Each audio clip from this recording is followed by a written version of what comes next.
What if the most sophisticated map on Earth, a chart written not in ink or pixels, but in the invisible architecture of planetary magnetism, is being systematically erased? This is not a map you can hold in your hands. You cannot fold it or see its contours or trace its routes with your finger. It is a living atlas, a global positioning system, woven into the very fabric of life itself, a sense that has guided generations of creatures on journeys so vast, so perilous, they defy the limits of our own imagination. For millennia, it has been the one unwavering constant in a world of ceaseless change, an ancestral promise whispered through the planet's magnetic field, a promise of safe passage, of return, of survival. But now, all across the globe, that ancient promise is being broken. The whispers are becoming distorted, the pathways are fading, and the planet's great voyagers are getting lost. We have always been mesmerized by their journeys. Consider the Arctic Tern, a creature so slight you could hold it in the palm of your hand, a feathered marvel weighing less than a deck of cards. Yet this tiny organism is the undisputed champion of planetary travel. Each year, it embarks on a pole-to-pole odyssey, a staggering round-trip flight of more than 50,000 miles, chasing a perpetual summer from the stark, ice-crowned wilderness of the Arctic to the wind-swept shores of Antarctica and back again. Imagine its world. For weeks on end, it sees nothing but the featureless, churning grey of the open Atlantic, a liquid desert stretching to every horizon. It endures hurricane-force winds that could shred steel and storms that blot out the sun for days. It navigates through blinding sea fog and across vast, empty tracts of ocean, where 1 degree of error could mean missing a continent entirely, a fatal deviation into oblivion. Yet with a precision that would humble our most advanced avionics, it not only survives, it thrives. It returns not just to the same hemisphere, not just to the same coastline, but often to the very same patch of stony ground where it was hatched, a pinpoint on a planetary canvas. How? How does this fragile being possess such an infallible sense of place? It carries no instruments. It follows no man-made beacons. It is guided by something far more profound, an internal compass calibrated to the subtle harmonies of the Earth's own magnetic heart. Or descend with us into the silent blue immensity of the Pacific, the realm of the humpback whale. Here, in the warm, sheltered lagoons of Hawaii or Mexico, a calf is born, a 2-ton baby nuzzling against its mother. For months it will do little but nurse and grow, learning the complex social calls of its pod. But as the seasons turn, an ancient imperative awakens.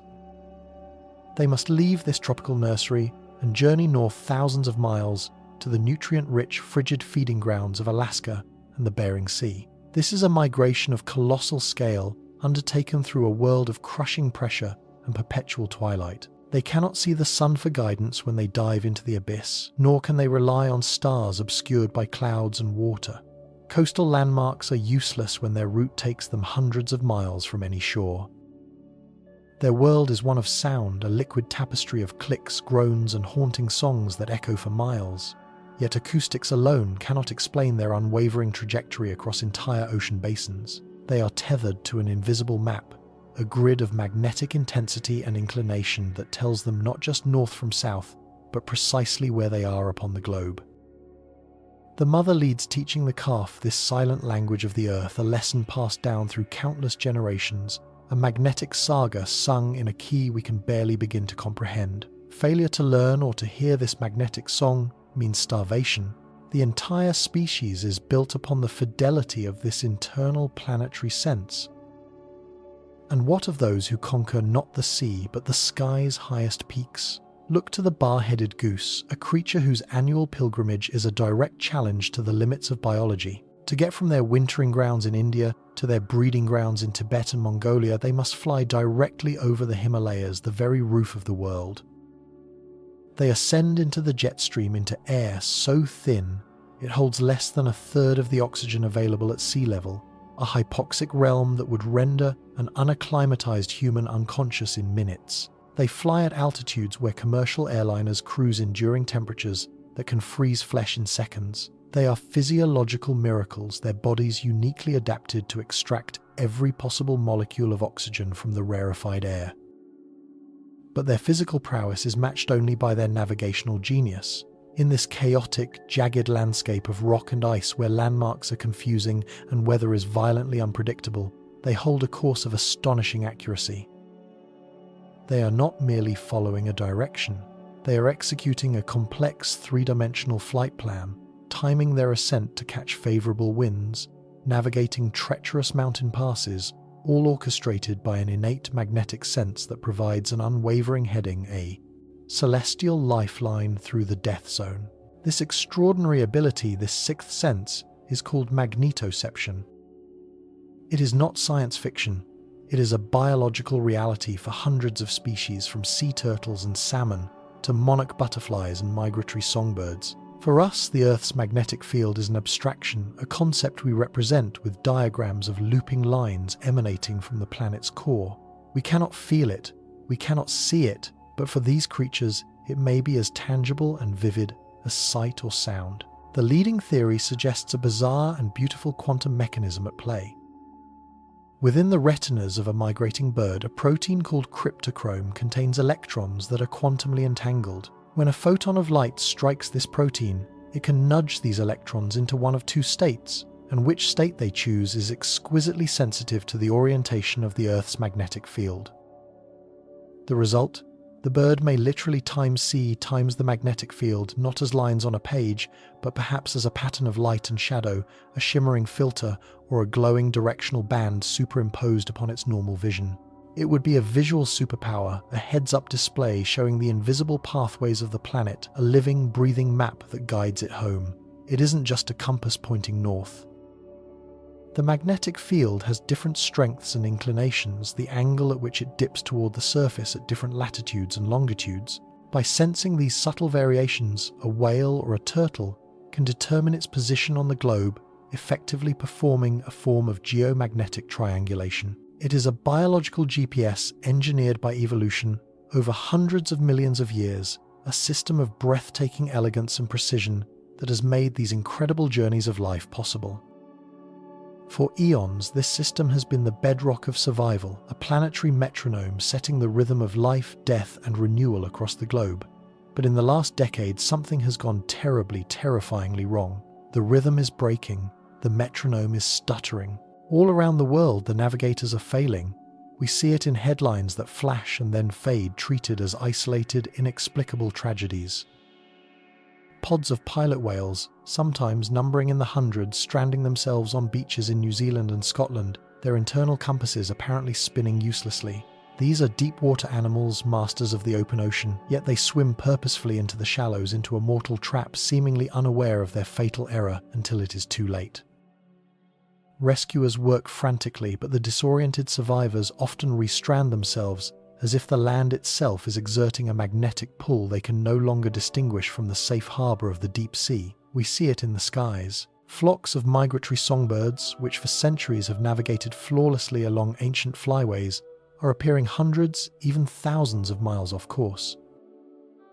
Swainson's thrushes, meant to be in the Amazon rainforest, are found bewildered and starving in the frigid suburbs of England. Ornithologists report unprecedented numbers of vagrants, a clinical term for a lost and likely doomed animal. These are not just a few stragglers. These are statistically significant deviations, entire populations shifting their routes, arriving weeks too late for the brief bloom of insects they rely on to feed their young, or missing their breeding grounds altogether. Their internal map, once a masterpiece of precision, now seems to be a distorted, unreliable forgery. We see it in the epic, multi-generational journey of the monarch butterfly, a migration that is itself one of nature's greatest miracles. No single butterfly completes the round trip from Mexico to Canada and back. It takes 3 or 4 generations, each one a leg in a grand relay race, with the final generation, the super generation, instinctively knowing how to navigate back to the exact same grove of oyamel fir trees their great-great-grandparents left the previous winter. It is a navigational inheritance, a map passed down, not through learning but through genes. Yet their overwintering colonies in Mexico are shrinking dramatically. Part of the story is habitat loss, but researchers are now finding that their migratory pathways are becoming fractured and confused. They are taking longer, more meandering routes, arriving depleted and damaged, a sign that their delicate magnetic sense is being scrambled, the instructions in their genetic atlas becoming corrupted and unreadable. The salmon, too, are struggling to find their way home. After years in the vast Pacific, they are guided back to the specific freshwater stream of their birth by a combination of a powerful sense of smell and a magnetic map imprinted upon them as juveniles. But in river systems across the Pacific Northwest, the returns are plummeting.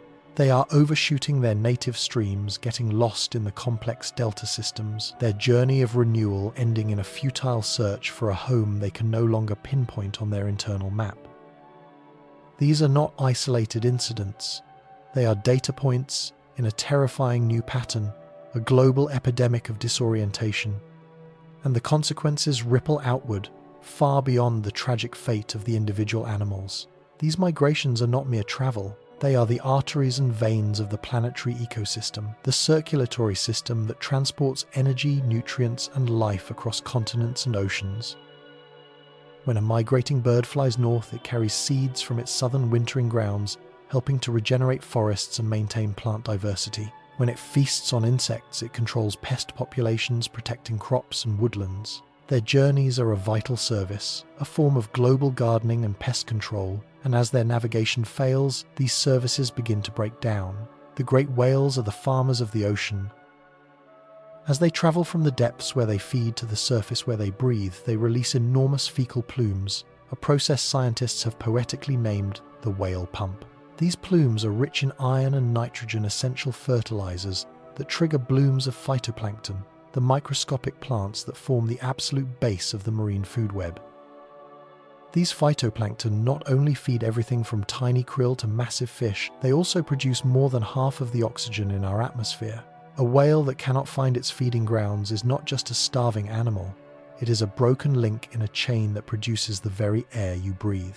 When millions of salmon complete their final journey and die in their natal streams, their bodies decay, releasing precious marine nutrients like nitrogen and phosphorus far inland. This posthumous gift fertilizes the colossal forests of the Pacific Northwest, feeding the bears, the eagles, and the very soil that nourishes the ancient trees. A lost salmon is a nutrient deficit for an entire ecosystem, so we are faced with an alarming reality. The vital planet-shaping machinery of migration is breaking. The intricate web of life woven together by these epic journeys is beginning to unravel at an accelerating rate. The most obvious question is why? What could possibly be powerful enough to disrupt a biological system honed over geologic time, a system that has functioned flawlessly through ice ages, asteroid impacts, and massive volcanic eruptions? The immediate suspects are, of course, ourselves. We have flooded the planet with our own electromagnetic noise. Power lines, radio transmissions, cellular networks, and submarine cables all generate low-frequency magnetic fields. Could this human-made static be drowning out the subtle magnetic whispers of the Earth? It is a compelling idea and certainly a contributing factor in localized areas. Animals do become disoriented near major power corridors or military installations, but it fails to explain the sheer scale and synchronicity of what we are witnessing. This is a global phenomenon affecting creatures in the most remote and pristine environments on Earth. The middle of the Pacific, the high Arctic, the untouched wilderness of Antarctica, places far from the reach of our significant electrical infrastructure. The interference seems to be planetary in its scope. Perhaps then the source is not on the Earth but from it. The Earth's magnetic field is not static. It is a dynamic, churning entity generated by the molten iron core of our planet. It fluctuates, it weakens in spots, and on very long timescales, the magnetic poles themselves can wander and even completely flip. Are we entering a period of unusual geomagnetic instability? Are we on the cusp of a pole reversal? Geologists who study the magnetic record locked in ancient rocks tell us these reversals are slow, drawn-out affairs taking thousands of years to complete. The disorientation we are seeing is happening now over the course of a single decade. The timescale is terrifyingly wrong. It feels like an acute crisis, not a gradual geological process. So what about the Sun? A powerful solar flare can blast the Earth with charged particles, creating a geomagnetic storm that can disrupt our satellites and power grids and generate spectacular auroras. These storms certainly have a dramatic effect on the magnetosphere, compressing and distorting it. For a few days, a migrating bird's compass might indeed be thrown off. But solar storms are temporary events lasting hours or days. They are also cyclical, following the sun's 11-year pattern of activity. The phenomenon we are observing is different. It is persistent, growing steadily worse year after year, and it seems to be decoupled from the familiar rhythm of the solar cycle. It is a creeping, pervasive disruption that does not ebb and flow with the sun's moods. So, if it is not our technology, and it is not a slow geological change from within the Earth, and it is not the temporary fury of the sun, then we are left with a chilling and profound mystery. A force of immense and unprecedented power is acting upon our world, fundamentally altering one of its most basic physical properties. A mysterious agent is jamming the life-sustaining signal that has guided billions of animals for millions of years, and we are only now beginning to witness the catastrophic first act of the consequences. To find the source of this silent global crisis, we may have to look beyond our world, beyond the sun, and out into the cold, dark depths of interstellar space. For the culprit may be a visitor, a ghost from the abyss, a messenger carrying a warning from the cosmos that we are only just beginning to decipher. A comet unlike any we have ever seen. How does a creature weighing less than a silver dollar find its way across an entire continent? How does an animal born into the boundless dark of the ocean navigate thousands of miles of crushing, featureless black? It's a question that has haunted us for centuries, a biological enigma that defies our own sense of direction. We, the mapmakers, the inventors of the compass and the satellite, have long looked on in bewilderment. An Arctic tern hatching on the stark shores of Greenland will one day leave its birthplace and fly to the ice shelves of Antarctica, a 50,000-mile round trip, a journey it has never been taught. A humpback whale, after a summer of feeding in the frigid waters of Alaska, will chart a course through the vast Pacific to the warm, protected lagoons of Hawaii, arriving at the very same breeding grounds as its ancestors. They carry no charts. They follow no stars we can recognize. They are guided by an invisible architecture, a force that permeates our planet, a sense that is entirely alien to our own five senses. This is not magic. It is biology of the most profound and exquisite kind. It is the world of magnetoreception, the ability to perceive, to feel, to see the magnetic field of the Earth itself. For these creatures, the world does not just have sights, sounds, and smells. It has unseen lines of force, pathways of energy, a global grid etched into the very fabric of the planet. They are born with an internal compass, a living instrument far more sophisticated than any we have ever engineered. To understand their journey, we must first learn to see the world as they do. We must unveil a hidden dimension, a symphony of forces that has shaped life for hundreds of millions of years. The quest to unlock this sixth sense began not in a modern laboratory, but with a simple, almost childlike observation of birds. For millennia, we watched them vanish with the seasons and return with the spring, their arrivals and departures marking the turning of the year. The mystery of their destination was solved with banding and observation, but the mystery of their method, their unfailing navigation, only deepened. Early theories were fanciful, suggesting they followed coastlines or mountain ranges, but these ideas crumbled in the face of reality. Birds flew over open oceans, through dense fog, and under starless, cloudy skies, never once faltering in their determined trajectory. Something else was guiding them, something constant and reliable. In the mid-20th century, a German zoologist named Friedrich Merkel conducted a series of deceptively simple experiments with European robins. He placed the birds in a circular cage, an arena where they were free to orient themselves. During migration season, the robins would instinctively hop and flutter in the direction they needed to travel. They were demonstrating what scientists called migratory restlessness. Then Merkel did something revolutionary. He placed the cage inside a chamber ringed with powerful electromagnetic coils. By running a current through these coils, he could create an artificial magnetic field, effectively overwriting the Earth's natural one. The results were staggering. When he shifted the direction of his artificial magnetic north, the birds shifted with it, hopping and fluttering toward this new false destination. When he cancelled out the magnetic field entirely, the birds became disoriented, their innate sense of direction completely erased. They were lost adrift in a sea of sensory deprivation. It was the first concrete proof a bird's brain was somehow wired to the planet's core. But how? Where was this compass located? For decades, the search focused on the beak where iron-rich particles were found. The theory was that these particles acted like tiny compass needles, tugging on nerve cells and signaling the brain. It was an elegant mechanical idea, and it was for birds at least likely wrong. The true answer would emerge from a place no one expected, not from the study of animal migration, but from the bewildering world of quantum physics. The breakthrough came from the mind of another German scientist, Klaus Schulten, a theoretical physicist working at the University of Illinois. In the 1970 seconds, Schulten wasn't thinking about birds at all.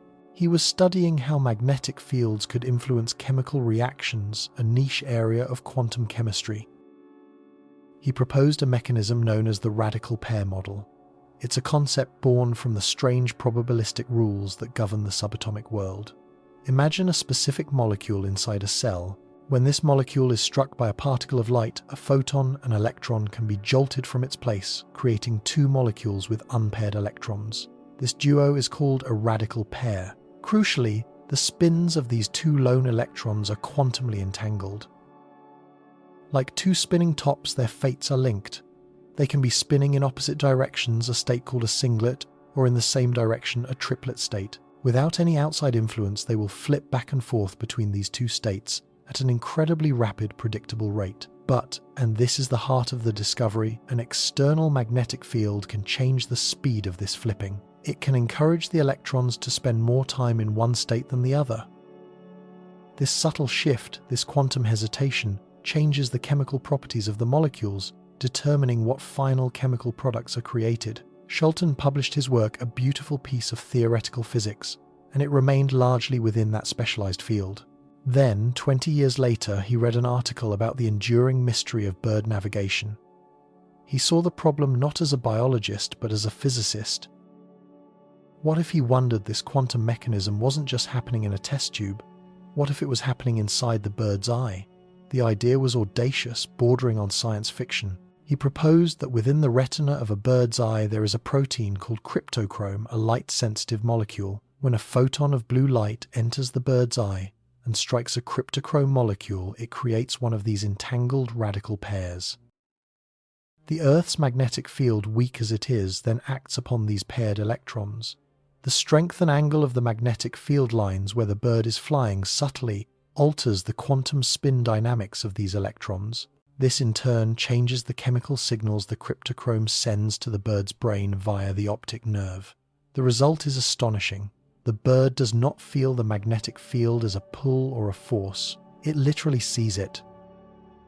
The magnetic field is superimposed on its normal vision, like a heads-up display in a fighter jet. It might appear as a pattern of light and shadow, a filter of shifting intensity, a ghostly aura that paints the world with directional information. The north-south axis would be a constant visual marker, a celestial anchor point painted across the sky, visible day or night, through clouds or storms. This quantum compass gives the bird more than just a direction. It also provides a sense of inclination, the angle at which the magnetic field lines dip down to meet the Earth's surface. This angle changes with latitude, steep near the poles and parallel to the ground at the equator. So, as a bird flies south, it would see the magnetic pattern tilt, giving it a crucial piece of positional information. It has both a compass to point the way and an inclinometer to tell it how far it has come.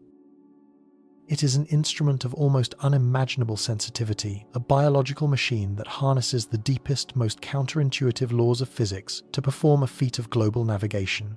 This isn't just a theory anymore. Scientists have found that cryptochrome is uniquely concentrated in the retinas of migratory birds. They've observed that a bird's ability to navigate is dependent on light. In complete darkness, the compass vanishes. And it is specifically dependent on the wavelength of that light, aligning perfectly with the properties of cryptochrome. This single, elegant system allows a tiny garden warbler to navigate from Europe to Africa. a journey that would leave the most experienced human navigator utterly lost without a map, a compass, and a sextant. The bird carries all three woven into the very fabric of its vision, a gift from the bizarre and beautiful world of quantum mechanics. But what of the oceans? What of the great whales whose migrations dwarf even those of the birds? Their world is one of crushing pressure and profound darkness. Light, the critical ingredient for the bird's quantum compass, barely penetrates the first few hundred feet of the water column. Below that lies the abyss, a realm where vision is a luxury, not a necessity. Yet these leviathans navigate with the same impossible precision.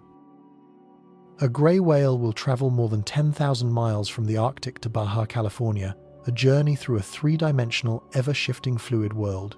It cannot see landmarks on a seafloor thousands of feet below. It cannot see the sun or stars for much of its journey. It must be reading a different kind of map, using a different kind of compass. The evidence for their magnetic sense is more subtle, often tragic. For decades, researchers have been puzzled by mass strandings events where groups of healthy whales inexplicably beach themselves. When scientists began to map these stranding sites, a chilling pattern emerged. A disproportionate number of them occurred in very specific locations, places where the Earth's magnetic field was unusually weak. These are known as magnetic anomalies, valleys in the geomagnetic topography. The theory developed by geophysicist Joseph Kirschvink is compelling. He suggests that whales don't just sense the direction of the magnetic field but its intensity. The Earth's crust is not uniformly magnetized. Tectonic plates, undersea volcanoes, and mineral deposits create a complex magnetic landscape on the ocean floor, a tapestry of magnetic highs and lows. For a whale, these are not just geologic features, they are invisible road signs. A whale might follow a magnetic mountain, a ridge of higher intensity like we would follow a highway. These magnetic contours could provide a reliable, unchanging map of the vast ocean basins, a way to navigate the featureless expanse. The strandings, then, are a tragic consequence of this reliance. When a whale's magnetic highway leads it toward a coastline, it normally encounters a sharp increase in magnetic intensity near the shore, a signal that says, "turn back." But at these specific anomaly sites where the coastal field is unusually weak, that crucial stop sign is missing. The whale, following its internal map, swims onward, oblivious to the rapidly shallowing water, until it is too late. It is a navigational error, a fatal misreading of a broken map. The mechanism for this sense, however, must be different from the bird's. Without light, there can be no radical pair compass. The search for the whale's magnetic sensor has led scientists deep inside the animal itself to microscopic crystals of a mineral called magnetite. Magnetite is a naturally occurring iron oxide, the same material used to make our first compasses.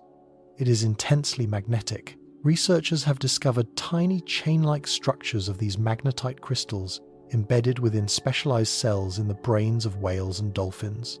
The theory is that these crystals act as microscopic compass needles. As the whale moves and turns, these magnetic chains twist and torque, attempting to stay aligned with the Earth's magnetic field. This physical movement would pull on the surrounding cell membrane, opening or closing ion channels and triggering a nerve impulse. It's a direct physical connection to the planet's geomagnetic heart, a twitching of a subcellular magnet, a whisper to the nervous system. This way is north. The field is growing stronger here.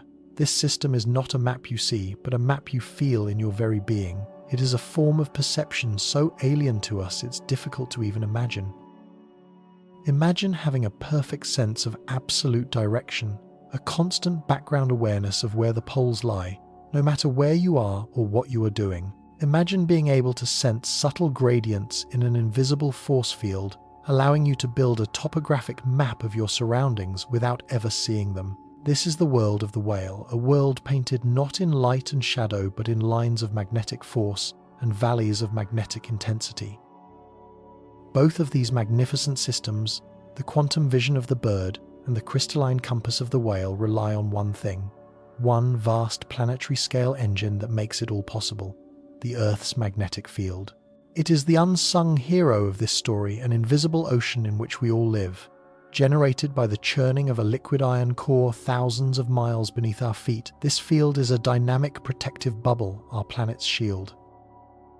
Its lines of force loop out from the South Pole arc through space for tens of thousands of miles and plunge back down at the North Pole, wrapping the Earth in a magnetic embrace. This magnetosphere deflects the most dangerous radiation from the Sun, the solar wind, a constant stream of charged particles that would otherwise strip our atmosphere away, boiling our oceans and sterilizing the surface. Without it, life as we know it could not exist. But for these migratory animals, it is so much more than a shield.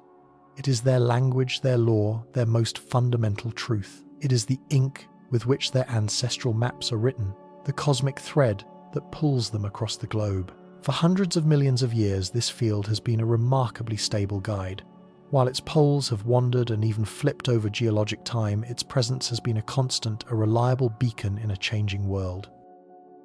Life has evolved to not only depend on it, but to weave it into its very fabric, into the quantum state of an electron, into the crystalline structure of a neuron. They have built their survival on the unwavering integrity of this global compass. An entire world of perception, of instinct, of ancient journeys is predicated on the assumption that this field, this invisible guide, will remain as it has always been.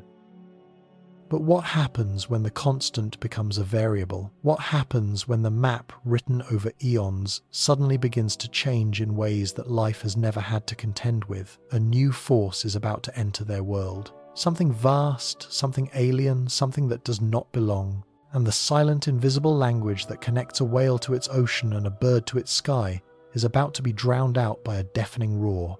The compass is about to break. Undefined.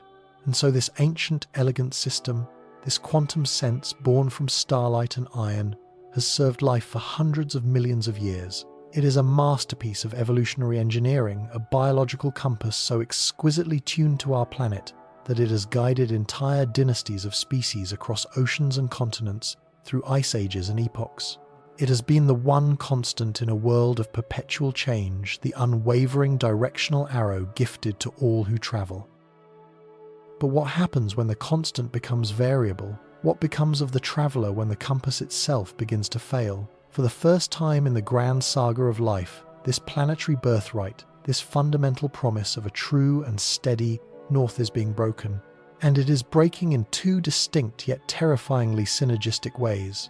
One is a whisper from the deep heart of the planet itself, a slow geological sigh that has profound consequences. The other is a scream, a deafening artificial roar of our own making. To understand the first threat, we must journey inward, deeper than any animal can burrow past the crust through the mantle to the very core of our world. Down here, 2,900 kilometers beneath our feet, lies a colossal sphere of molten iron and nickel, a roiling, turbulent ocean of liquid metal, hotter than the surface of the sun. This is the Earth's engine room. The planet's rotation, coupled with the intense heat churning this metallic sea, generates vast electrical currents. These currents in turn produce a magnetic field of immense scale, a protective bubble that envelops our world, fending off deadly cosmic radiation and crucially providing that invisible map for life. For eons, this planetary dynamo has been a reliable, if not entirely static, power source. But all engines, even planetary ones, have their fluctuations, their periods of irregular performance, and our engine is now entering one of them. Geophysicists have been watching with growing alarm as the magnetic North Pole, the focal point for every compass needle and every migratory bird, has begun to wander. For over a century, its movement was a lazy, predictable drift, but in the 1,990 seconds, something changed. Its pace quickened, accelerating from a sedate 15 kilometers a year to a frantic dash of over 55 kilometers a year. It has now slipped away from the Canadian Arctic, racing across the top of the world towards Siberia at a speed that defies all previous models. Imagine trying to navigate with a map where the landmarks are rearranging themselves before your very eyes. For a humpback whale whose ancestors have followed the same magnetic topography for 50 million years, or an Arctic tern on its staggering pole-to-pole journey, this shift is a profound betrayal. The invisible highways they have relied upon are being redrawn in real time.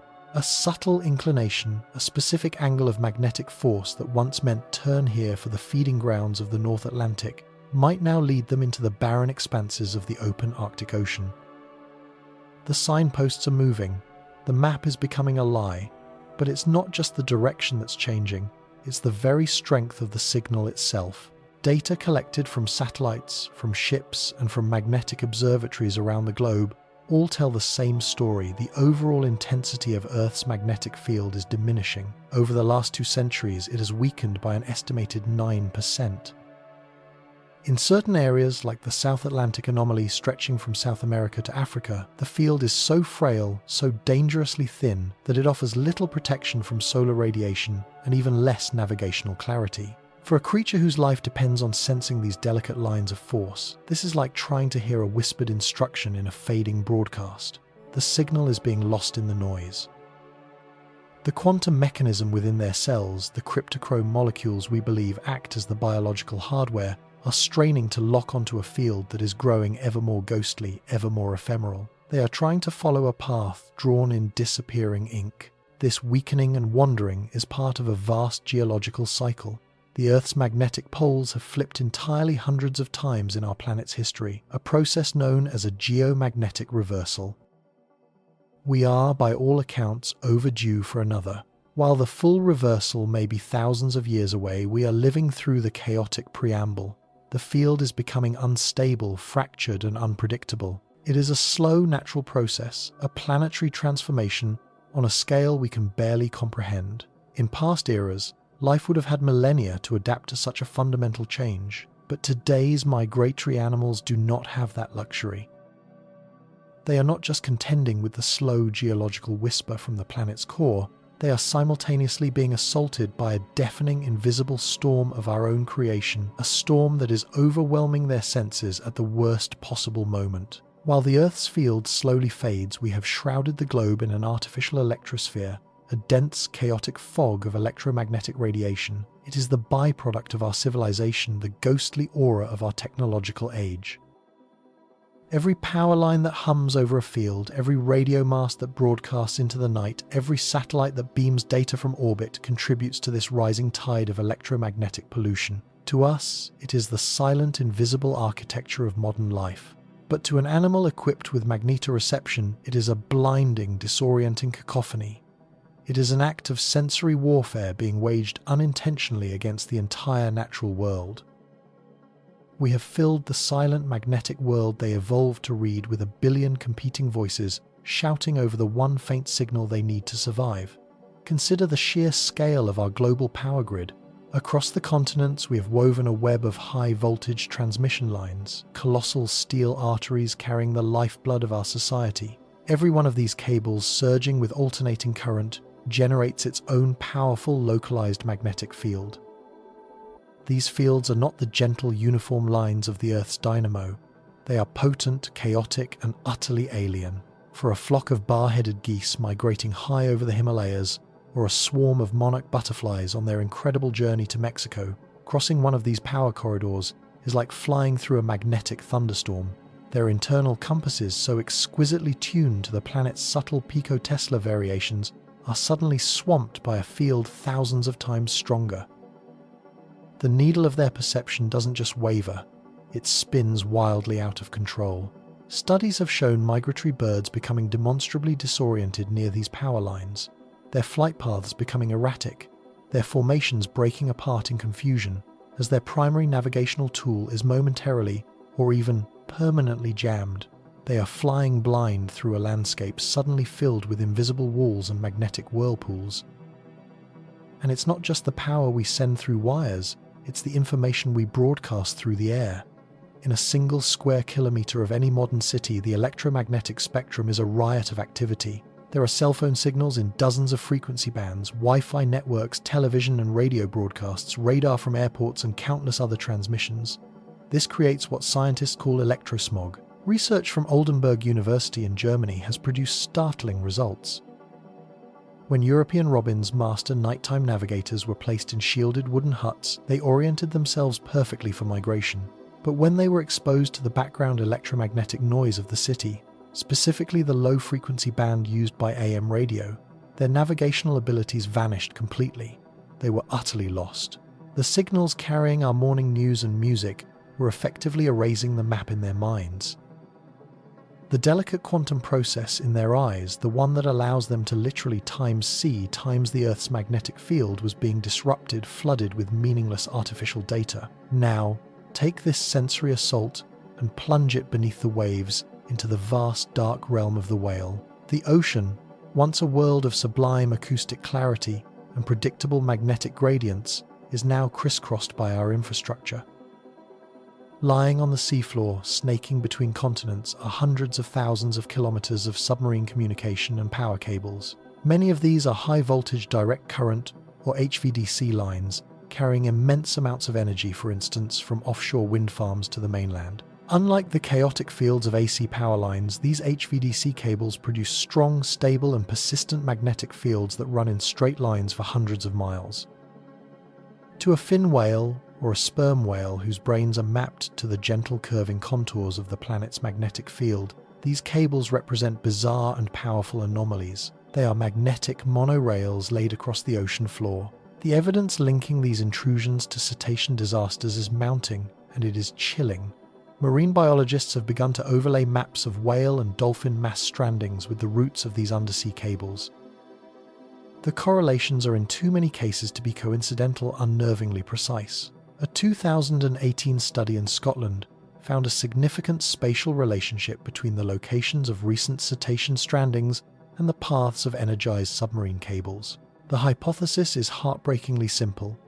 The whales, their senses already struggling with a weakening planetary field, encounter the powerful clean line of a cable's magnetic signature. They may perceive it as a kind of superhighway, a clear path in an otherwise confusing world, and follow it. But the cable doesn't lead to their ancestral feeding or breeding grounds. It leads inexorably towards the shore. In other cases, the intense field may create a magnetic fence that they are unwilling or unable to cross, trapping them in bays or shallows from which they cannot escape. They are being led into a fatal trap by a ghost in their own sensory machine, a ghost that we put there.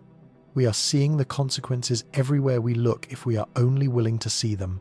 It is in the homing pigeons that become inexplicably lost when flown over areas with strong magnetic anomalies caused by industrial sites.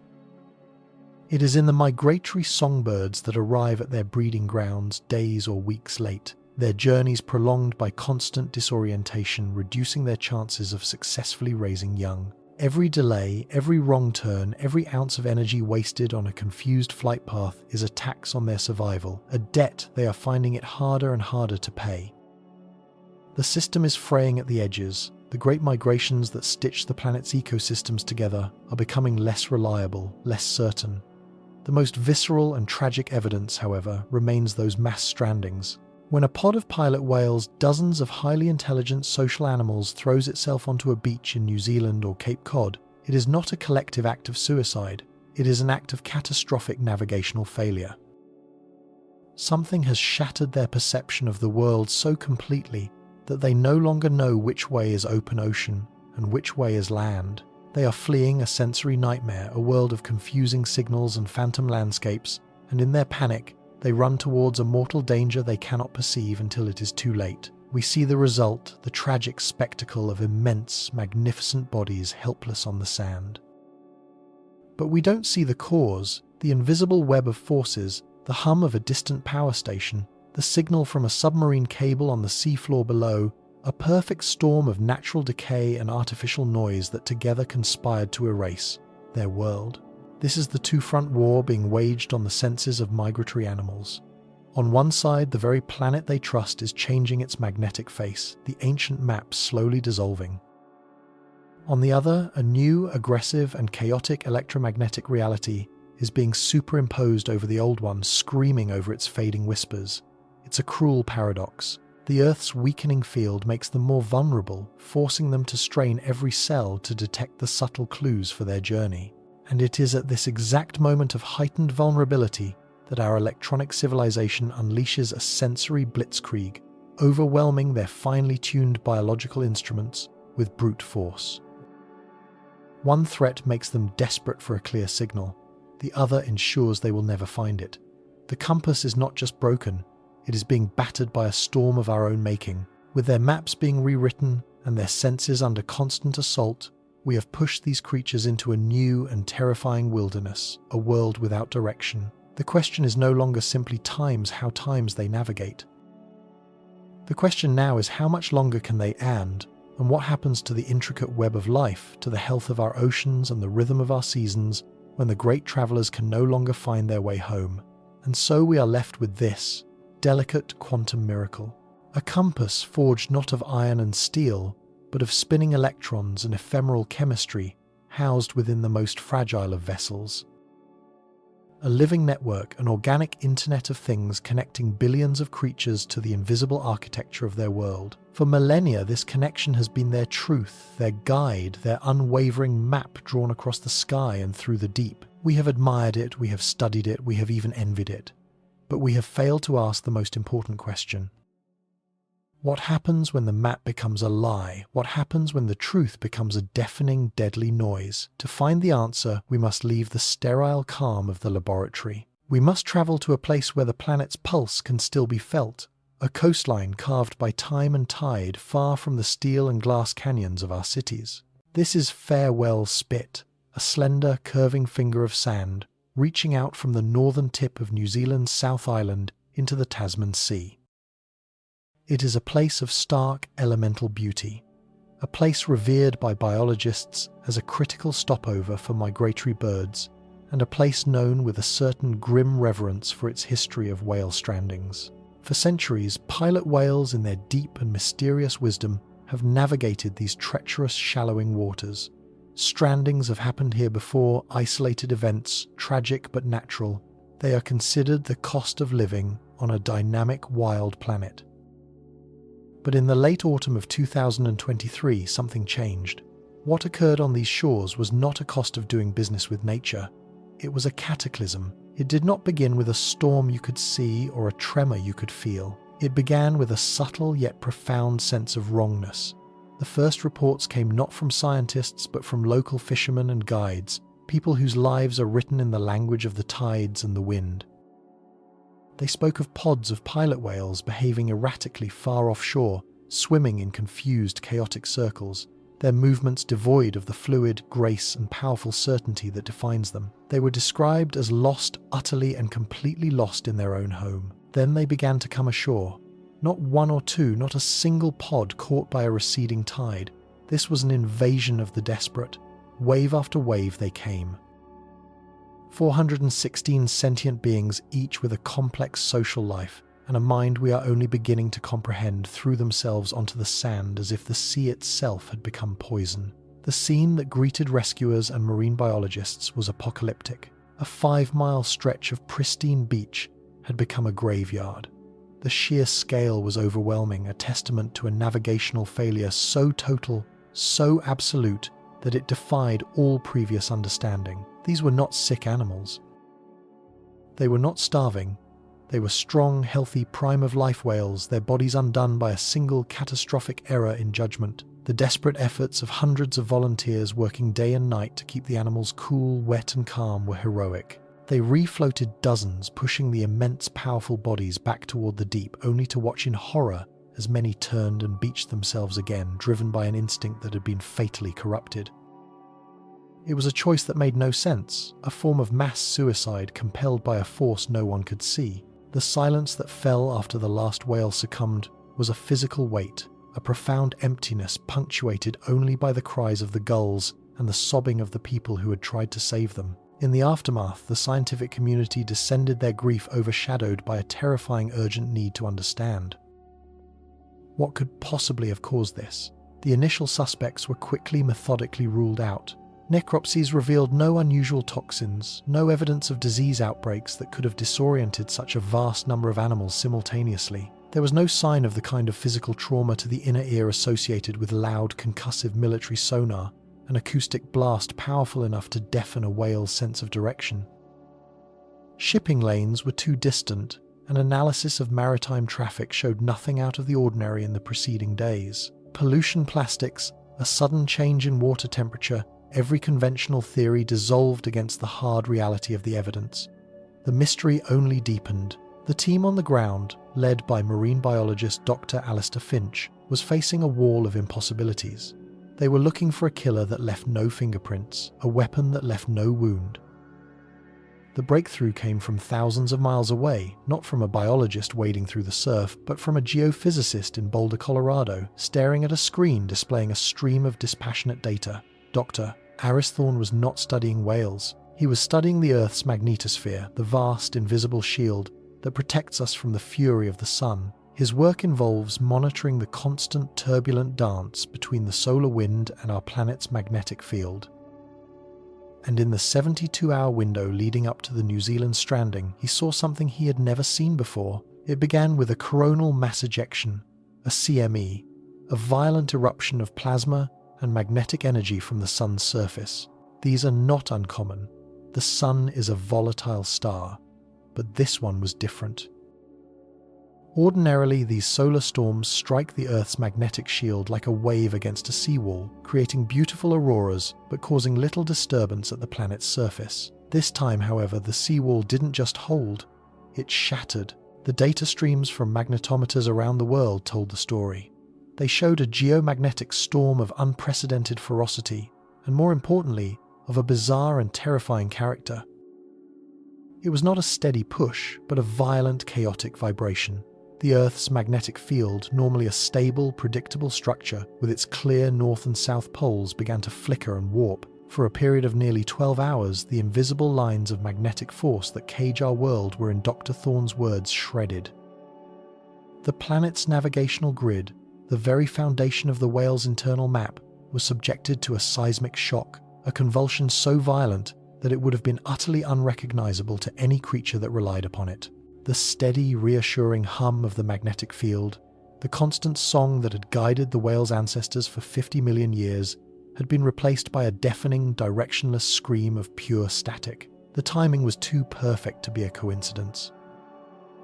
The peak of this geomagnetic chaos, the moment of maximum distortion, aligned precisely with the window in which the pilot whales off Farewell Spit began their confused circular swimming. Their ancient compass hadn't just been slightly deflected, it had been erased. Imagine you are a sailor navigating the open ocean with only a compass. Now imagine that your compass needle begins to spin wildly, then points south, then east, then vibrates so violently it shatters its glass. You are blind. The world you understood, the fundamental truth of direction, is gone. This is what the whales experienced. For them, the magnetic field is not an abstract concept. It is a primary sense as real and as vital as sight or sound. In that moment of geomagnetic chaos, they were plunged into a sensory void, a terrifying, featureless wilderness where every direction was the same as every other.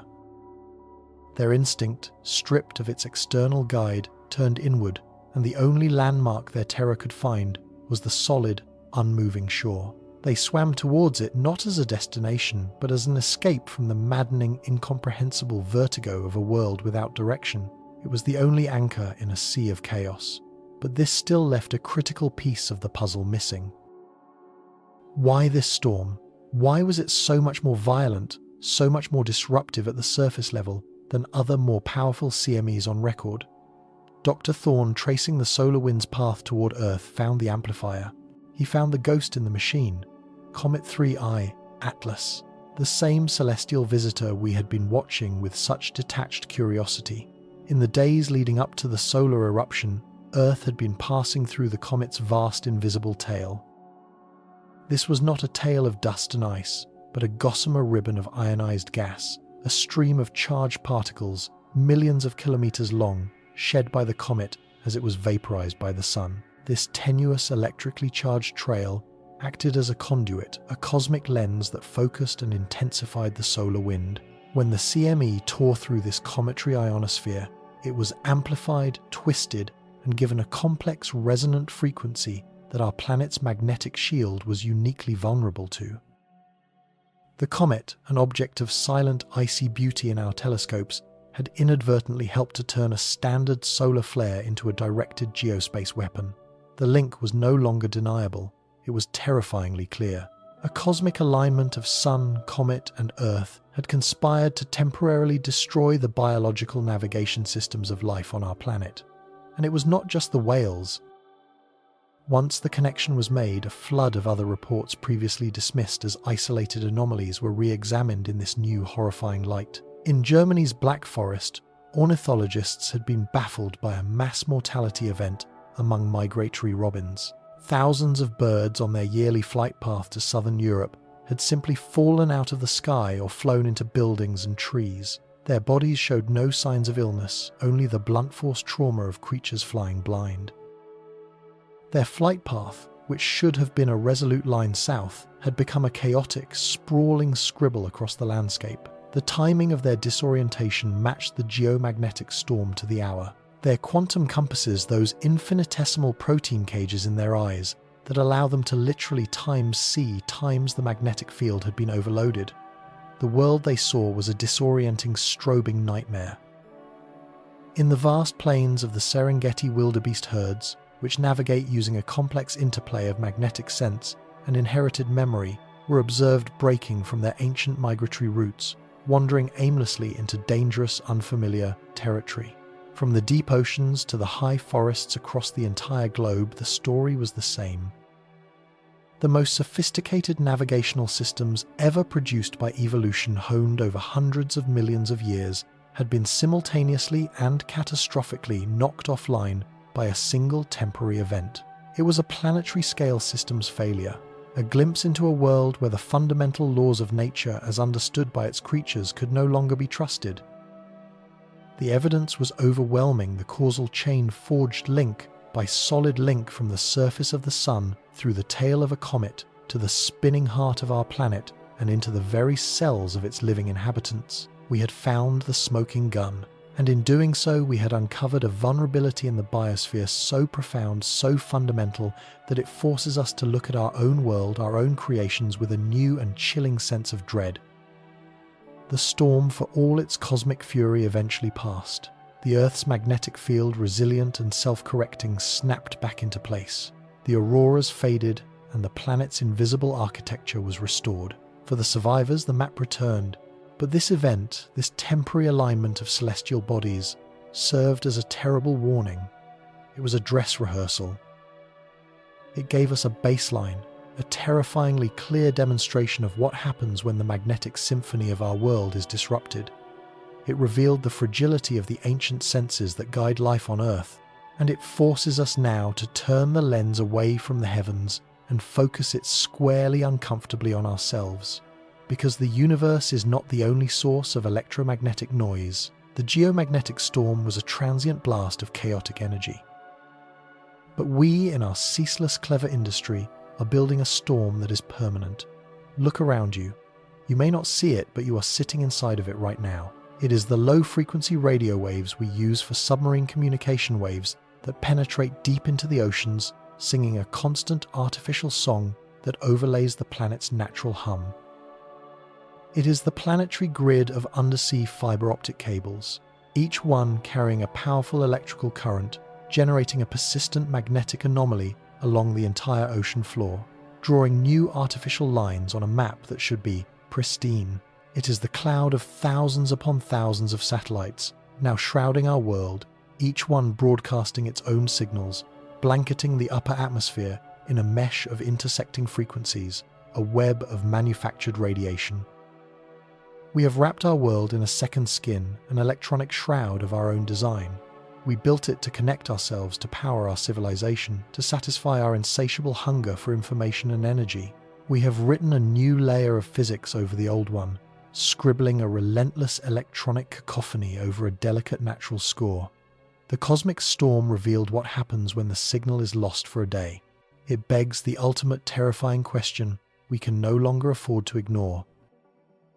The whales on that New Zealand shore were caught in a temporary tempest. But what of the creatures who must now navigate a world where the storm never ends? What happens when the noise we are making becomes the only thing they can hear? And so, with the invisible lines of the Earth's magnetic field now scrambled into a cacophony of digital noise, the symphony of instinct falls silent.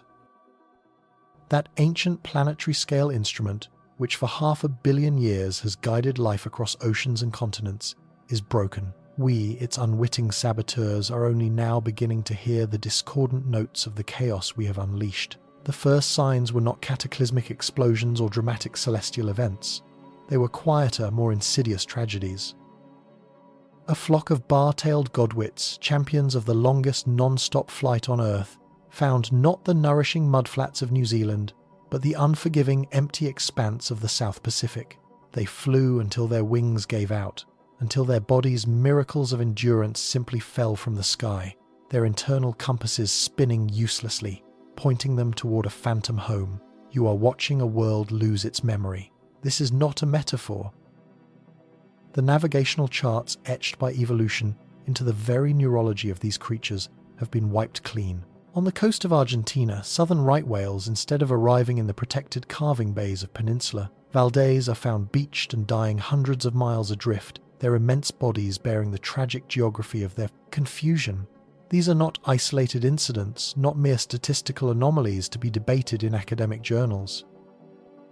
They are the opening tremors of a seismic biological event, a mass disorientation on a scale unprecedented in the history of life.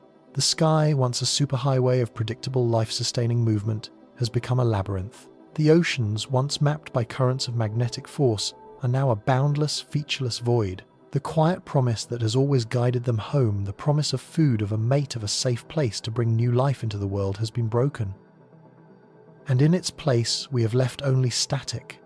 The unraveling begins here with these individual tragedies, but it does not end with them. Every ecosystem is a meticulously balanced architecture of relationships, a web of dependencies built on timing and location. Migration is the thread that stitches this global tapestry together. When that thread is cut, the entire fabric begins to fray.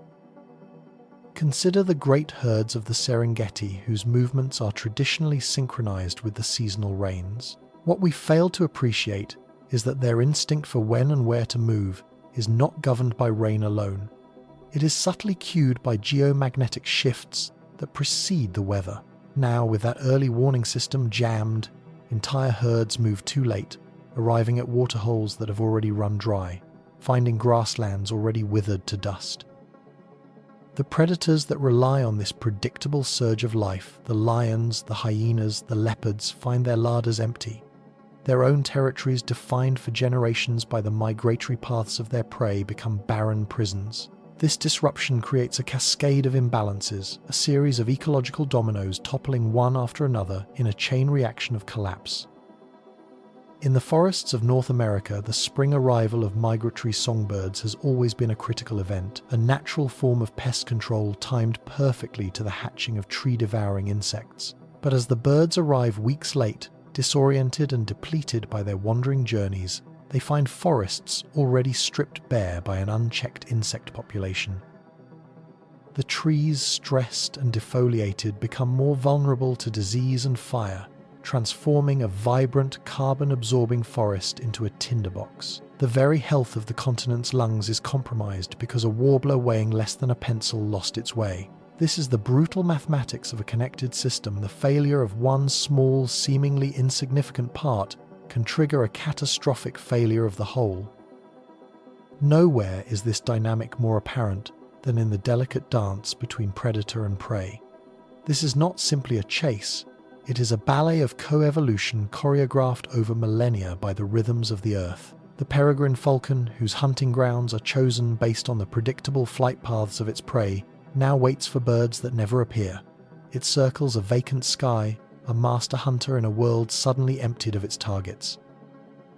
In the Arctic, the polar bear, already besieged by melting sea ice, relies on its ability to intercept migrating beluga whales and seals at specific choke points in the ice. This requires an internal map not just of space, but of time.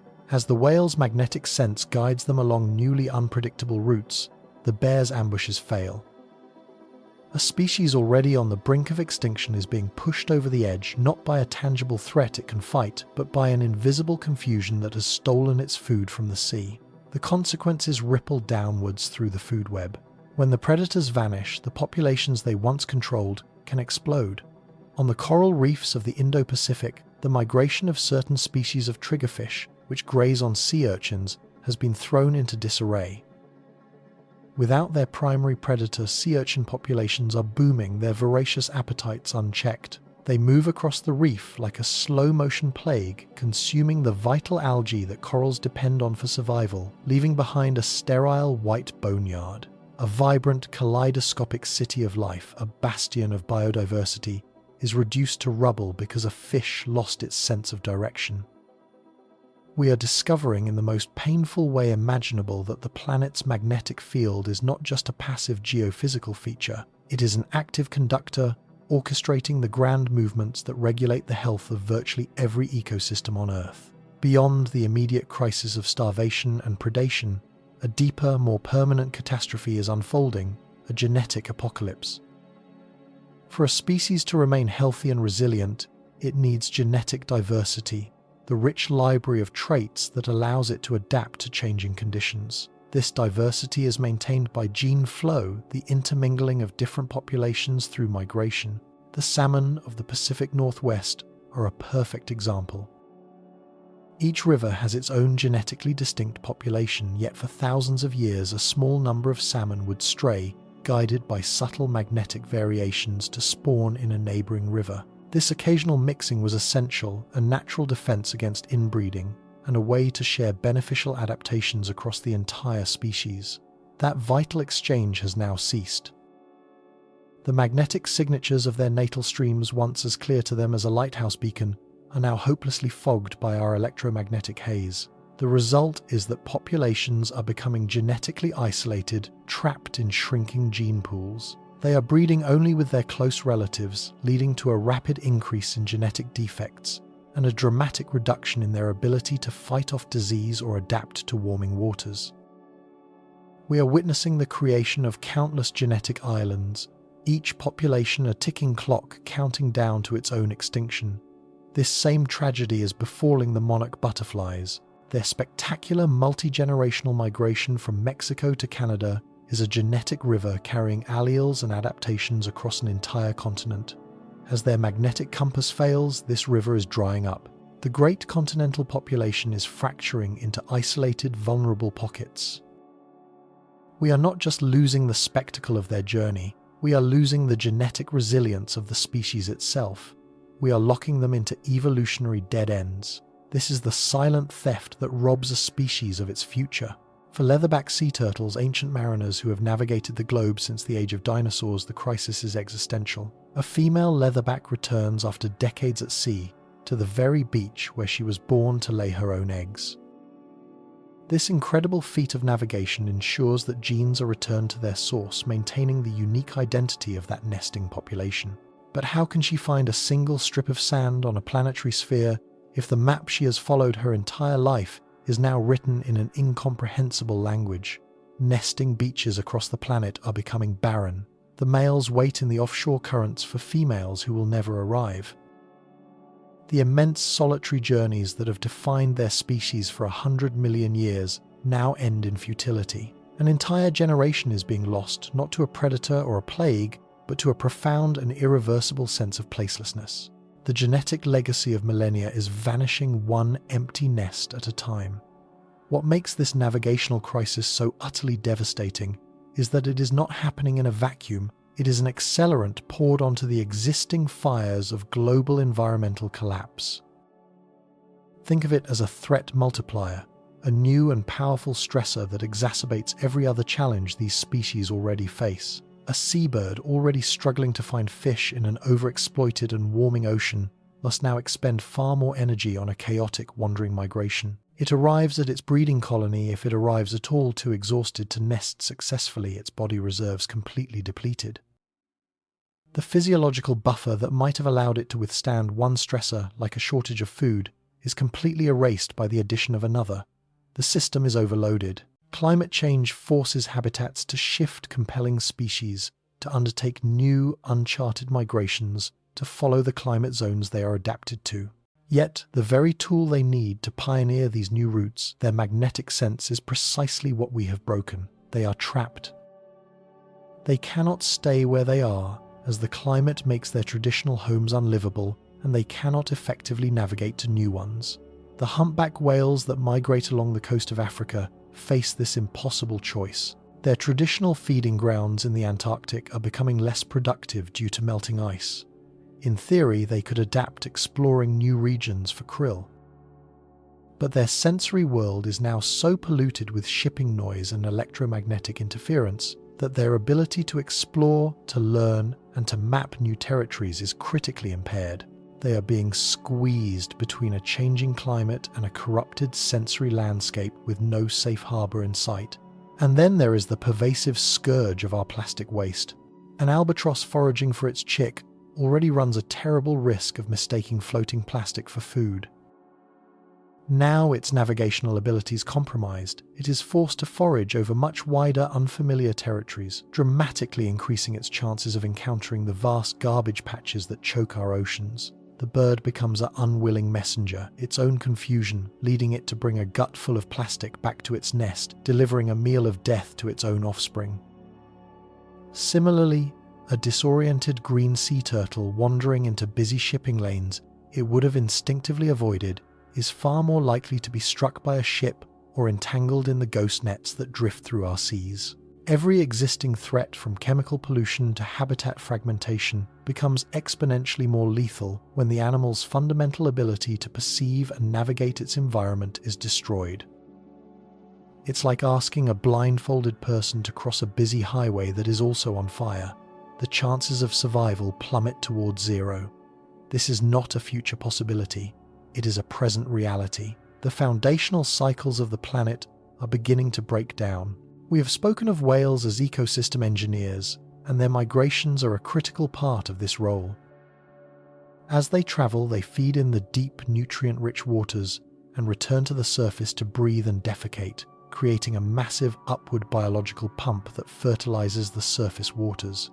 This process supports the phytoplankton that form the base of the entire marine food web and generate more than half of the oxygen in our atmosphere. Their long-distance migrations also act as a planetary circulatory system, transporting these vital nutrients from productive polar regions to the nutrient-poor tropics. But ghost ships cannot pump nutrients. Whales stranded and lost can no longer perform this vital planetary service. As their migrations falter, the oceans are becoming less fertile. The biological engine that drives marine productivity is sputtering. The same is true on land. Many of the migratory birds that are now losing their way are also essential pollinators and seed dispersers. The rufous hummingbird on its astounding 3,000-mile journey is a key pollinator for dozens of species of wildflowers. As the hummingbird's timing and route become erratic, the flowers wait for a partner that comes too late or not at all. The plants fail to reproduce, and the insects and other animals that depend on those plants suffer in turn.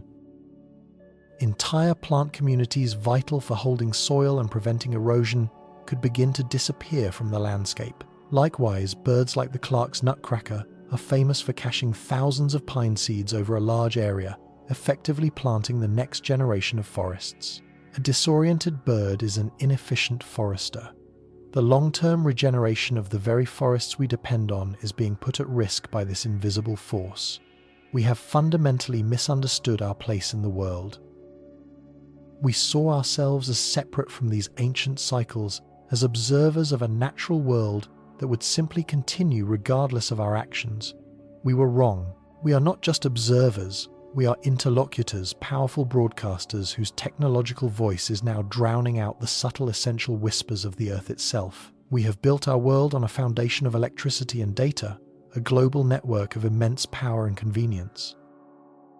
But we never stopped to consider that we were building it atop another older network, a biological one powered by the Earth's own magnetic heart. In our haste to connect with each other, we have disconnected millions of other species from the planet they call home. The result is an ecosystem in full-scale retreat, a natural world experiencing a sensory breakdown. The great clockwork is broken and its pieces are raining down all around us. The question that now hangs in the silent, static-filled air is whether we have the wisdom or even the time to understand what we have done before the entire machinery of life grinds to a final, irrevocable halt. In the echoing silence left by a planet's worth of wrong turns where the map of life itself is being violently redrawn, it would be easy to surrender to the vastness of the crisis, to accept the garbled static as our new permanent reality. But that is not our story. Because for every force of unintended destruction, humanity can conjure a counterforce of focused, brilliant creation. In the quiet of laboratories on the windswept coasts, and in the humming server farms where data becomes insight, a new kind of cartographer has gone to work. A new kind of conservationist is rising to the challenge. They are the first responders to an invisible emergency, armed not with sirens and stretchers but with algorithms and antennas. Their mission to make the unseen seen, to map the bewildering chaos of our own noise, and to begin the monumental task of quieting our world. The first, most daunting challenge was one of perception. How do you fight an enemy you cannot see, hear, or feel? For millennia, we lived under the illusion of a clean electromagnetic sky, oblivious to the planet's subtle life-giving magnetic hum. Now we know that sky is filled with a raging artificial storm. To navigate it, to even begin to understand its contours, we needed new eyes. In the high-altitude clarity of the Chilean Andes, a team of geophysicists and data scientists assembled what they call Project Argus. Named for the 100-eyed giant of myth, its purpose is to watch unblinking the electromagnetic spectrum. It is not a single telescope, but a sprawling distributed network of sensors. Arrays of triaxial magnetometers buried deep to escape surface vibrations listen for the Earth's faint rhythmic pulse. Towering VLF loop antennas looking like skeletal dream catchers against the sky sift through the low-frequency radio waves that travel for thousands of miles, the very frequencies that seem to scream directly into animal senses. All of this instrumentation is synchronized by atomic clocks so precise they won't lose a second in 30 million years. This allows the team to triangulate the source of any given signal, distinguishing the distant whisper of a lightning strike in the Congo from the persistent drone of a power substation just over the hill. The torrent of data they collect is almost unimaginable, a ceaseless digital river flowing into a processing center where powerful machine learning algorithms search for patterns. What they are building is nothing less than the world's first comprehensive atlas of electromagnetic pollution. For the first time, we can visualize the invisible landscape. On their screens, our world is rendered in a new and terrifying light. Cities are not points of light, but violent crimson flares of interference pulsating with the relentless 60 Hz cycle of their power grids. Major shipping lanes, once just lines on a map, appear as deep purple gashes across the oceans. The cumulative electronic scream of thousands of vessels' navigation and communication systems. Overland power transmission lines are not inert cables. They are incandescent orange veins leaking a constant fog of VLF radiation that bleeds for miles into the surrounding wilderness. This is the topology of our modern world, a geography of noise. These visualizations are both horrifying and profoundly useful. They reveal the hotspots, the epicenters of sensory disruption. We can now see where a migratory flyway for monarch butterflies intersects with a dense corridor of cellular communication towers. We can identify the exact submarine cables whose signal repeaters may be creating the navigational dead zones that lead whales to strand. The map shows the team in the Azores a recurring powerful pulse emanating from a military installation, a rhythmic blast of energy that coincides perfectly with the panicked, disoriented calls of deep-diving sperm whales. The Argus map is a diagnostic tool for a wounded planet. It is the X-ray that finally reveals the full extent of the fractures. It provides undeniable empirical evidence, transforming a complex theory into a stark, actionable picture. It hands the advocates and policymakers not just a plea but a weapon. With this map, we can no longer claim ignorance. The problem is no longer abstract. It is located, measured, and colored in for all to see. The question is no longer where the noise is. The question is what we are going to do about it.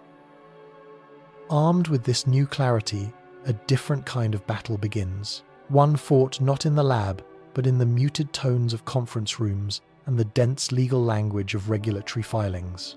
Dr. Elena Vance was once a leading engineer in the telecommunications industry, designing the very systems that now contribute to this global cacophony. But after witnessing a mass stranding of pilot whales on a trip to New Zealand, an event later linked to a new undersea data cable, she had helped develop her focus shifted from innovation to mitigation. She is now one of the world's most formidable environmental advocates, a translator between the worlds of biology and engineering, commerce and conservation. Her fight is a slow, grinding war against industrial inertia.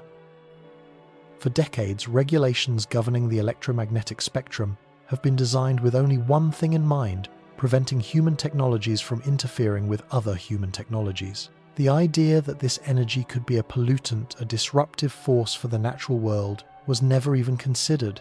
It simply wasn't part of the equation. Vance and her colleagues are now trying to fundamentally rewrite that equation.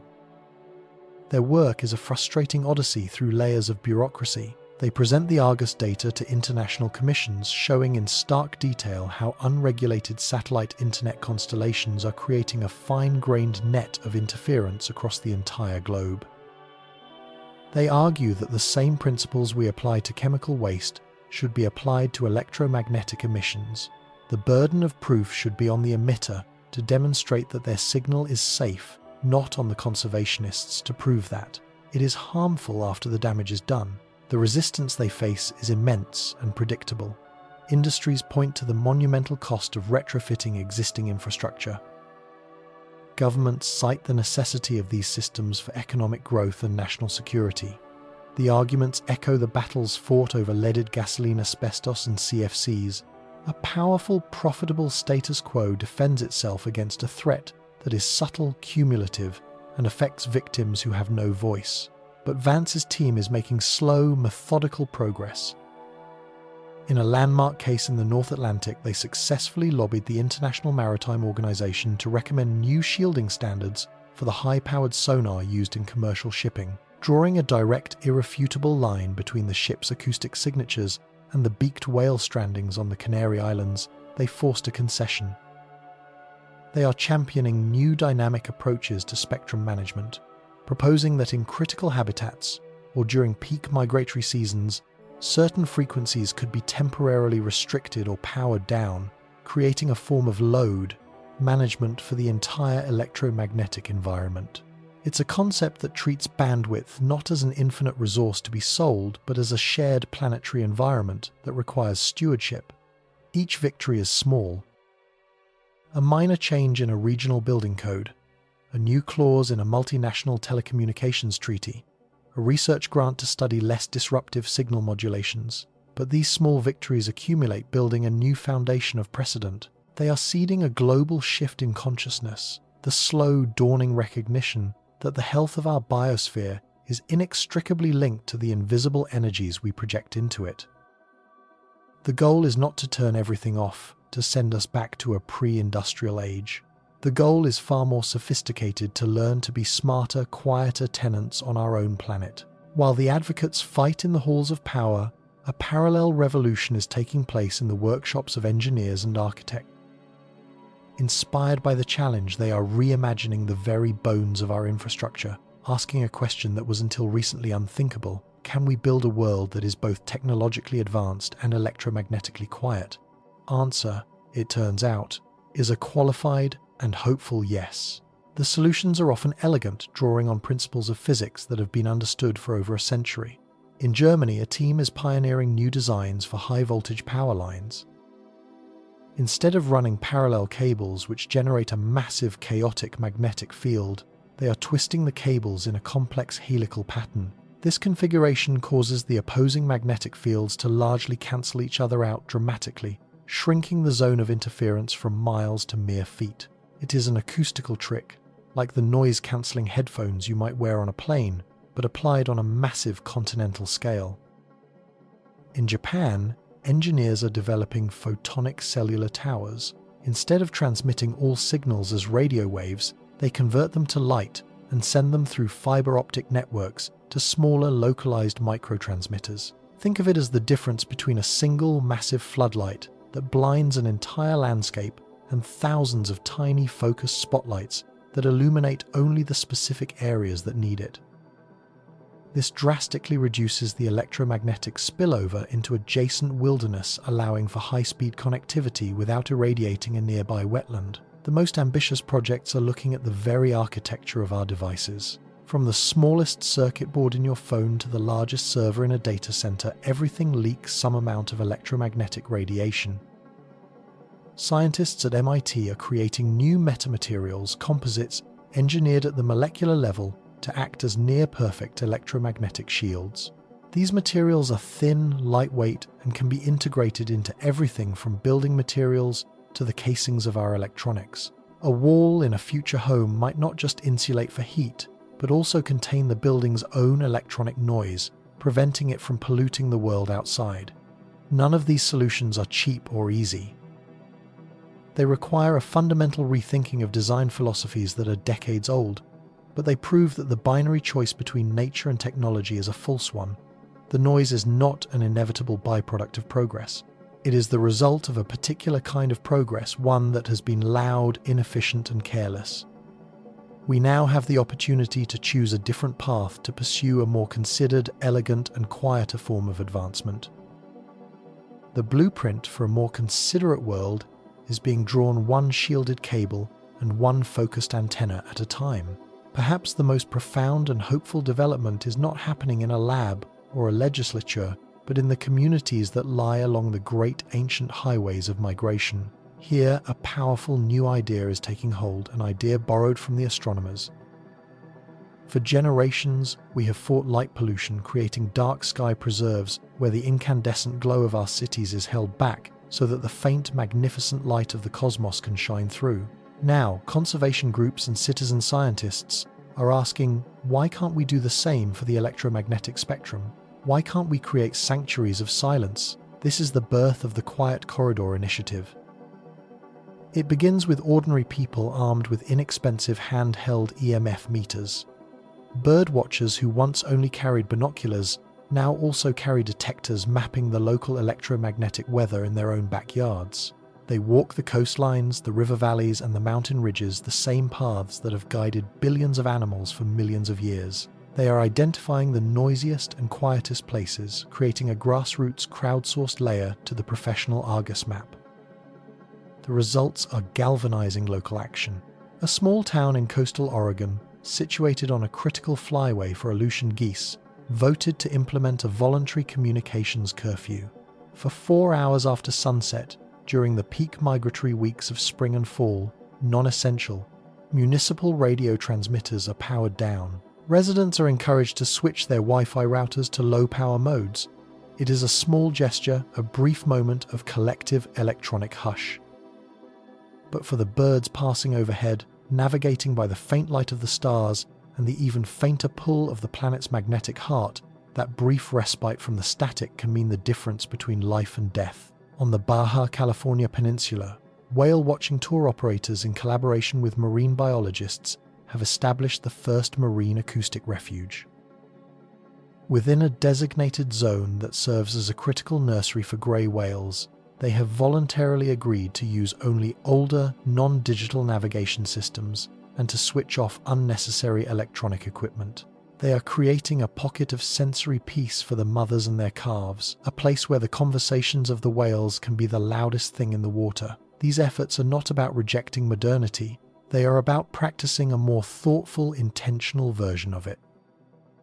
They are about recognizing that the sky above our heads and the waters of our oceans are not empty voids, but are in fact living habitats as vital and as fragile as any old-growth forest. These sanctuaries are proof of a new kind of social contract, an agreement to occasionally lower our own voice so that we might hear others. They are the first tentative steps towards a world where the symphony of life is not drowned out by the noise of a single dominant species. Together, these threads, the mappers, the advocates, the engineers, and the communities, are weaving a new tapestry of hope. They are proving that we are not doomed to be prisoners of our own chaotic creation. We have the ingenuity to diagnose the illness, the passion to argue for a cure, and the creativity to design a healthier world. But the scale of this undertaking is without precedent. The electromagnetic fog we have created took a century to accumulate, and it will not dissipate overnight. For every quiet corridor we establish, 1,000 new transmitters are switched on elsewhere. For every regulation that is passed, a new unregulated technology emerges. The forces of convenience and commerce are powerful, and the noise is still growing. We have found the tools to begin the great silencing. We have charted the course towards a more sustainable coexistence. The technologies exist. The pathways are clear. The question that hangs in the balance, the one that will define the coming decades, is no longer a matter of science, but a matter of will. Can we as a global civilization learn to truly listen to the profound and vital silence that we have so carelessly broken, and so we arrive at the precipice of understanding? We have journeyed from the deepest sunless canyons of the ocean to the thin, crystalline air of the stratosphere, tracing a secret that binds the planet together. We sought to unravel the exquisite mystery of magnetoreception, to comprehend the invisible compass woven into the very fabric of life. We marveled at the quantum dance within a robin's eye, a fleeting chemical reaction that somehow translates the immense silent architecture of Earth's magnetic field into a perfect, unwavering map. We listened for the subsonic whispers that guide the great whales through their abyssal pilgrimages, a sensory world so alien yet so profoundly connected to the planetary forces that shape our own existence. We thought we were chronicling a miracle of evolution, a testament to the 4 billion-year odyssey of adaptation. But our journey of discovery has led us to a far more somber, more urgent destination. We have stumbled upon the scene of a crime, a silent catastrophe unfolding not in some distant speculative future, but here, now, in our time. We have learned that the symphonies are falling silent, the maps are being erased. The intricate living network of magnetic highways that has guided life since the dawn of complex organisms is being deafened by a storm of our own making. The consequences of this unraveling are not merely statistical or academic. They are a deep visceral wound inflicted upon the very soul of the wild. Imagine the Arctic Tern, a creature whose entire existence is a testament to planetary navigation. It is born with an innate promise, a genetic memory of a journey that spans the globe from pole to pole, a 25,000-mile pilgrimage written in the language of magnetic inclination and intensity. For millennia, this promise has been kept. But today, a young tern lifts off from the fragile ice of the north, its internal compass spinning confused. The familiar lines of magnetic force that should guide it south, that should feel as clear as sunlight, are now blurred, distorted by a fog of electromagnetic noise. It flies with the same instinct, the same powerful wings, but the path is gone. It veers off course, fighting against a phantom current, wasting precious energy, flying over barren oceans where there is no food, no rest. Its journey, once a triumphant epic of survival, becomes a desperate, lonely search for a ghost. It is a story of profound and tragic solitude, an animal screaming for directions in a room where no one can hear. We are not just witnessing an animal that is lost. We are witnessing the breaking of a sacred evolutionary covenant. Multiply this tragedy by billions. Picture the loggerhead turtle hatchlings scrambling from their nests on a moonless beach. They are driven by an ancient imperative to find the North Atlantic gyre, a warm, safe current where they can mature. Their first swim is a frantic life or death gamble, and their only guide is the magnetic signature of their birthplace, a single vital coordinate imprinted upon them in the egg. This signature is their key to returning decades later to the very same stretch of sand to lay their own eggs. But as our invisible electronic smog thickens, that signature becomes corrupted. The hatchlings swim in confused circles, easy prey for predators, or wander into cold, deadly currents. The few that survive may never find their way back home. Their genetic legacy severed, their ancestral beaches left barren. The cycle unbroken for over 100 million years falters. The great chain of being, which we so often take for granted, reveals its fragility. Each broken link, each failed journey is a quiet extinction, a thread pulled from the grand tapestry of life until the entire pattern begins to fray. And what of the giants, the cetaceans who hold the cultural memory of the oceans in their songs, the humpback whales, whose migration routes from the polar feeding grounds to the tropical breeding lagoons are among the most precise and lengthy on Earth, are showing signs of deep distress. We see it in the rising number of strandings where entire pods, healthy and strong, inexplicably drive themselves onto shore. For years we searched for answers in disease, in sonar pulses from ships, in ocean temperature shifts. While these factors play a role, we now understand that a more insidious force is at work. They are losing their bearings on a planetary scale.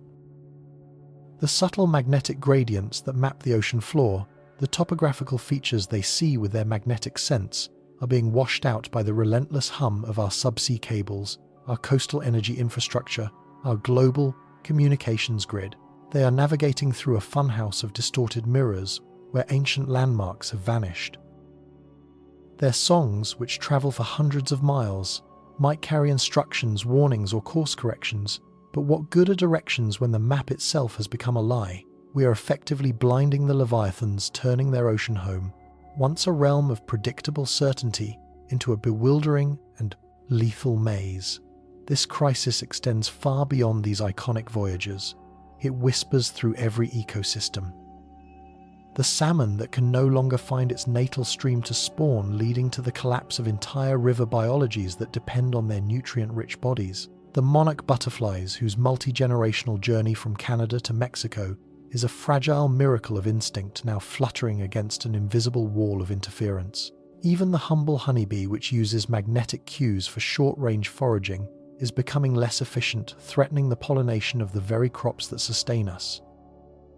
We have, without intention or malice, declared a form of sensory war on the natural world. We have filled the silence, the essential, clean, electromagnetic silence that life has relied upon for eons, with our own chaotic, incessant chatter.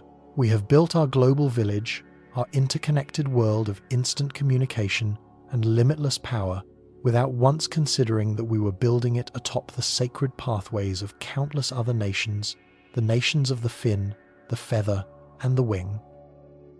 The source of this planetary disruption is paradoxically the very engine of our modern civilization. It is the hum in our walls, the light in our cities, the data streaming invisibly through the air around us. Every power line, every radio tower, every satellite, every submarine cable, every single electronic device we own contributes to this global cacophony. It is the accumulated unintended consequence of our own spectacular success. We did not set out to jam the biological compass of the planet. There was no villain, no grand conspiracy. There was only progress, innovation, and a profound collective blindness to the subtle energies upon which the rest of the world depended. We were like a child playing a drum in a library, unaware that our rhythm was drowning out the quiet scholarship of ages. Our electromagnetic footprint, once a faint whisper, has grown into a deafening planet-wide roar, and we have only just begun to notice the silence it has left in its wake. The silence of the birds that did not return in spring, the silence of the beaches where no turtles nest, the silence of a natural world struggling to hear its own ancient heartbeat. This is not then simply a story about animal welfare. To frame it as such is to miss the staggering implications for ourselves. The health of these migratory species is not incidental to the health of the planet. It is a primary indicator. They are the planet's circulatory system. The whales dredge up nutrients from the deep sea, fertilizing the phytoplankton that produce more than half of the oxygen you are breathing right now. The migratory birds control insect populations and disperse seeds, literally planting the forests of tomorrow. They are not characters in a nature documentary. They are the engineers and gardeners of the life support systems of Earth. By disrupting their movements, we are not just harming them, we are systematically dismantling the intricate self-regulating machinery that maintains a habitable world. The magnetic sense that guides them is more than a biological curiosity. It is a fundamental gear in the clockwork of the biosphere, and we are throwing sand in the gears. The fate of the albatross is inextricably linked to the stability of our oceans. The future of the salmon is the future of our rivers. Their crisis is a direct reflection of our own, a symptom of a species that has become powerful enough to alter planetary systems but has not yet become wise enough to manage that power responsibly.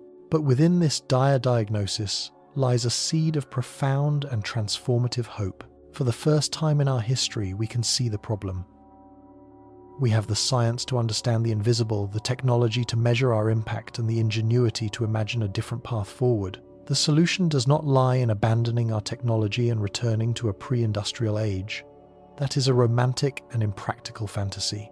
Instead, the solution lies in a smarter, more conscious, more humble application of our knowledge. It lies in redesigning our world with a newfound respect for the electromagnetic quiet that life requires. We can shield our power cables more effectively. We can develop new transmission technologies that broadcast on frequencies less disruptive to the biosphere. We can create dark sky parks for the electromagnetic spectrum, just as we do for light pollution, establishing vast international reserves of sensory silence over critical migratory routes and breeding grounds.